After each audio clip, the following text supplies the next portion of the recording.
Lembra que tem a história do limite? Esse limite em que uma tarefa que não é crítica, como essa terceira aqui, esse limite que essa tarefa tem, a gente chama de folga, tá certo? Na literatura, nos livros, você vai encontrar chamando isso de folga. No MS Project, a gente chama de margem de atraso. E se eu quiser visualizar a margem de atraso, ó, eu tenho uma opçãozinha bem aqui chamada margem de atraso. Se eu ligar, ele está aqui pintando o tanto que eu posso atrasar, né? Digamos assim. Que eu posso expandir, eu posso adiar essa tarefa sem prejuízo, tá certo? Aí você pode estar pensando assim, mas tio Alex, eu estou olhando aí, eu acho que mesmo que não estivesse ligado, desliga aí para mim. Tá bom, vou desligar. O outro também. Pronto, desliguei o outro também. Mesmo assim, estando nesse layout, eu não tenho muita dificuldade de perceber que a 1, a 2, a 4 e a 5 são as críticas, não. Eu digo, muito bem, mas parabéns.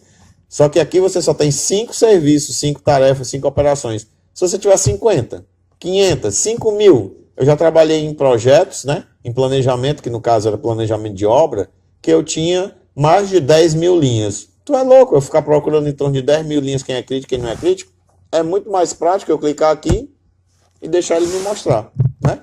E se eu quiser ter uma noção do tamanho da margem que eu tenho para atrasar um determinado serviço que não é crítico, eu clico ali e ele também me mostra. E com isso, eu posso, por exemplo, mexer tanto no prazo, como por exemplo, um dia estava muito apertado para esse serviço, a gente achou que ele era complicado em termos de cronograma, que ele era crítico, mas ele não é. Então vamos folgar esse bicho para 3 dias. Pronto.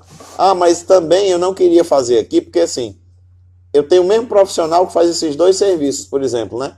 Então, se eu colocar ao mesmo tempo, eu vou ter que colocar 2 profissionais. Então, que tal, por exemplo, eu adiar? Eu posso adiar utilizando o próprio predecessor, digitando ou na seta. Digitando, por exemplo, seria término início, teria que dizer TI, mais, por exemplo, 5 dias, que é o tamanho desse outro que eu quero deslocar, né?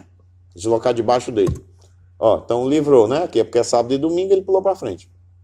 Ou, Ctrl Z, vamos fazer de outra forma. Se eu der 2 cliques aqui na setinha, eu posso vir aqui e simplesmente informo que o atraso, a defasagem ou latência são 5 dias, pelo menos, né?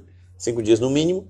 E com isso eu desloco um do outro e vou resolvendo esse problema, utilizando o entendimento do que é o caminho crítico e utilizando o entendimento do porte, do tamanho que eu tenho de folga, que ele chama aí de margem de atraso.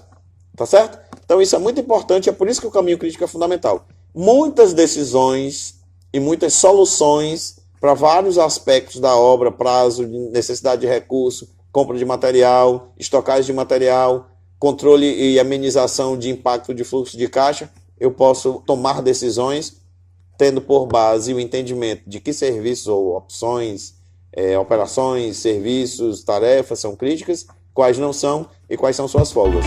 Ok?